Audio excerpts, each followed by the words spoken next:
Yeah, no. I've not been this close. It feels weird being that close to you. Done with that! Doing makeup. Well, I'm not doing makeup, obviously. I'm getting my makeup done. God, I'm touching your actual face. You haven't had your makeup done for so long. I know. And I haven't done anyone's makeup in so long. Oh, I don't know if all I the know. things I would have had done. Sometimes we hold on to let go.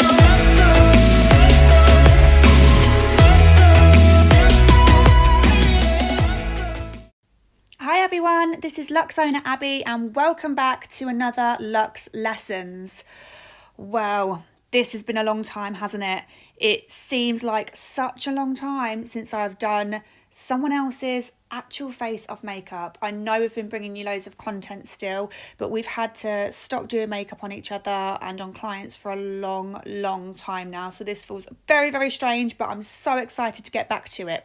So we're starting with the eyebrows in exactly the same way as we normally do. So we're filling in the underneath line first, working on the arch and the tail, and then flicking upwards from that structure line to fill in the brows softly, using a disposable mascara wand to soften up those lines and brush through as we go along.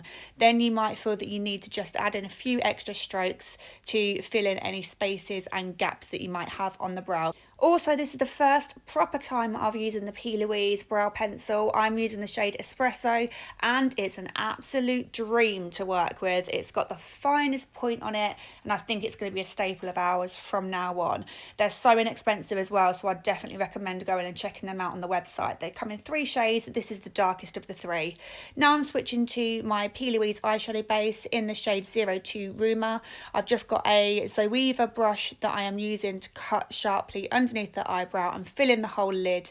This will then act as a base for our eyeshadow. We're going quite bright today, so we need to make sure that that base on the eye is quite thick, but making sure that it's patted in as well. So I switched over to an eyeshadow brush. This is a Duo Fibre MAC eyeshadow brush, and I am just buffing and patting over the top of that P. Louise eyeshadow base to make sure that it isn't too wet and that it is set enough on the eyes, ready for the eyeshadow to go on top of. Remember to buff out your edges on this, because if it does set, it's quite thick and you'll still see those lines once you put the foundation on top of it. So they really do need to have some attention made on them to blur them and blend them away before moving on. Spend a bit of time perfecting this part, as it will make a difference to how your eyeshadow goes on top. Make sure that you've got no creases and it is completely even all over before you move on. Well, it seems that we're actually using quite a few P. Louise products today. This eyeshadow that I'm starting with is a mix of one of the shades from the P. Louise Sandwich Stages eyeshadow palettes. I did do a video on all of the products that I brought from P. Louise, so I will link that up above now if you want to go and watch that one after this as well. And I also mixed that shade with one of the Stacey Marie colours from her Carnival Be Perfect palette too. I am using quite a small brush. I'm focusing this on the inner part of the crease and just slightly higher for this darkest shade. You do have to be very careful when using colour. It is very difficult to work with. It can patch and it can go muddy and mix all the colours together and not look too pretty. So you do have to be very careful in the way that you're using colours. When you're first putting a colour eyeshadow on, you need to make sure that that pigment is very vibrant. The way that I'm doing that is by pressing and patting that onto the eyeshadow base to make sure that it sticks before I then start moving the brush around and blending that in. So at this point, we are not blending. We have just packed on the colour in the placement that we want it, and then we will really focus on properly blending this afterwards. The blue that I'm using here is again a mix of a shade from the P. Louise Sandwich Stages palette and another shade from the Stacey Marie Carnival palette. So here I am actually just pressing. I know it looks that brush is on the skin, but it's not. It is lifting up from the skin each time and pressing on top to pat that product in and really build up the intensity of those dark colours. We will then be using a blending motion to take away the sharp edges and to blend in lighter shades to kind of ombre that higher upwards. And this is such a pretty shade. So we are just transitioning into this kind of mint green shade. And this one, I am kind of tapering off and blending that into the skin the further we pull that outwards.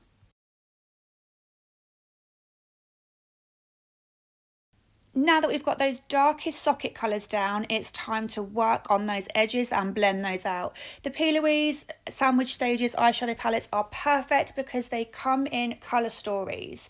Basically what that means is each palette has 4 or 5 eyeshadows in that really work together. So you've got the darkest crease shade and then you've got your transition shades as well. So you know how to use the colours and which shades are going to work best together and which ones you should be using to blend outwards. So now I'm taking a lighter purple colour and that is what I'm going to blend that dark purple eyeshadow edge with. The way I do this is by using a really light hand, and you can see the placement of where I'm holding the brush is further towards the end of the brush.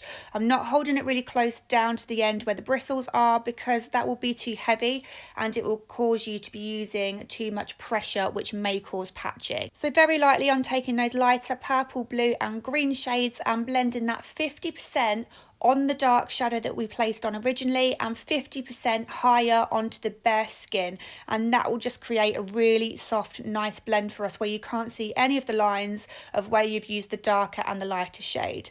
I am actually using the same brush for all of this and I'm just wiping off the brush between each colour so they don't mix onto some kitchen roll. When I get to the outer edge onto that green shade, I am using a tiny amount of yellow just to blur that and transition that into the skin.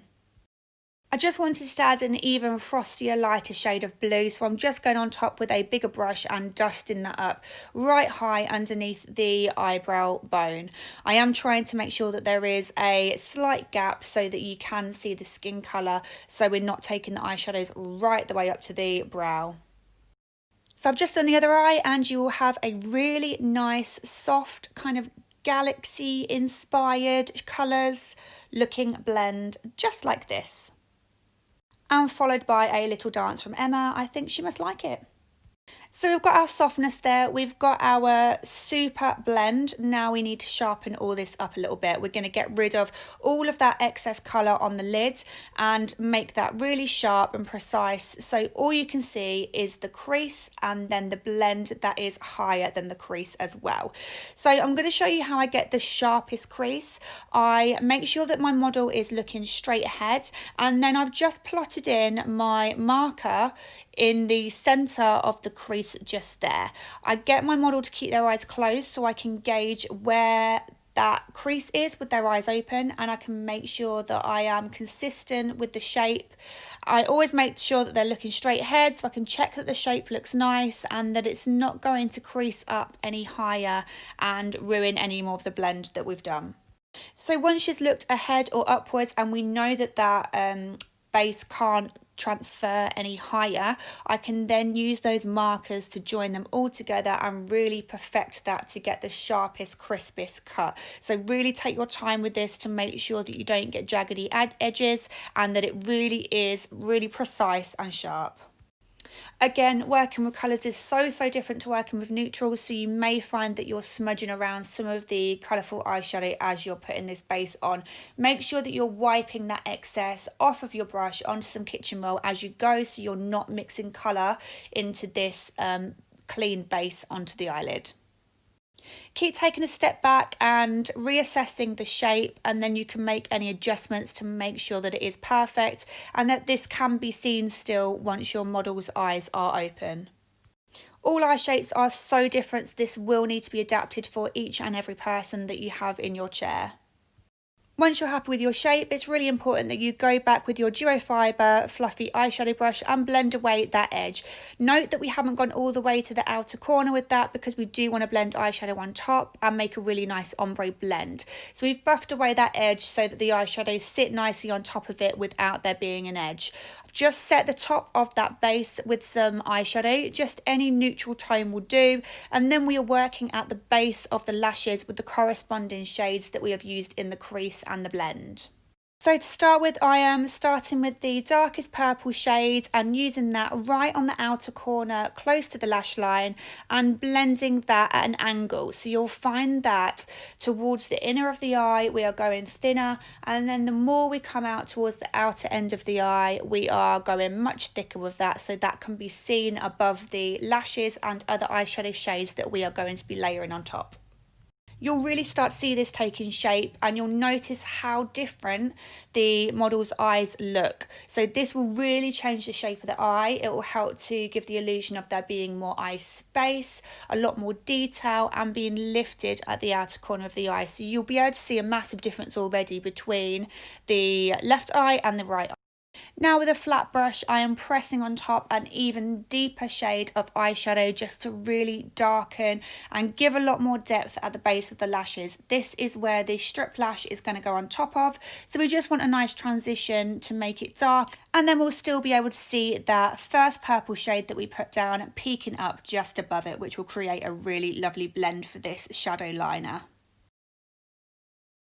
So you'll just see me switching between my brushes here to keep on intensifying that dark shade at the base of the lashes, and then switching back to the fluffier brush just to dust over with that purple again to make sure that that's still visible and it all blends seamlessly.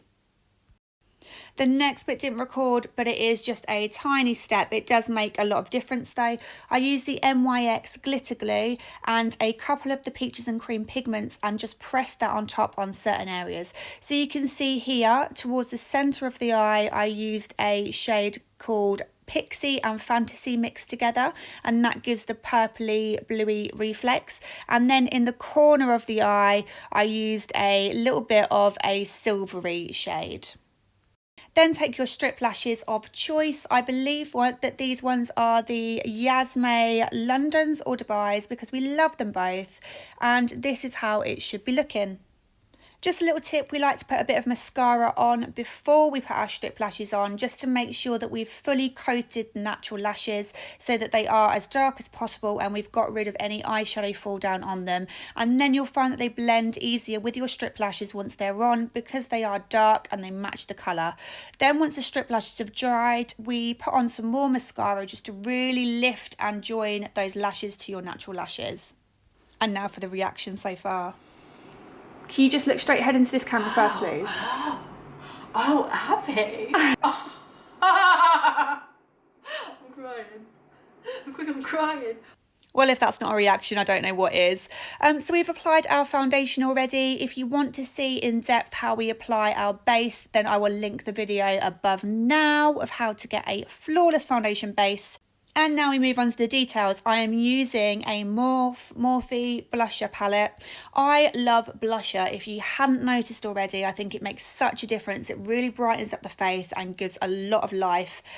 A lot of the time we will use blusher on someone that doesn't necessarily even like blusher and they wouldn't tell that they've got it on, but it just makes such a difference to the overall completed look. It doesn't have to be bright and scary, but it will just brighten up the whole look. So I definitely recommend that you find the right shade for you, find what works and give it a go because it's a game changer.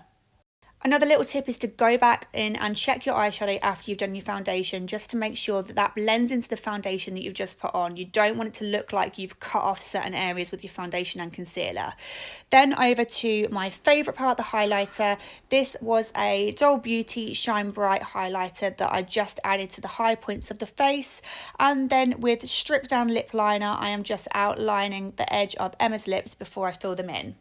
We wanted to go for a nude to not distract away from the colourful eyes, so I used Yash lipstick from MAC and a Doll Beauty gloss on top.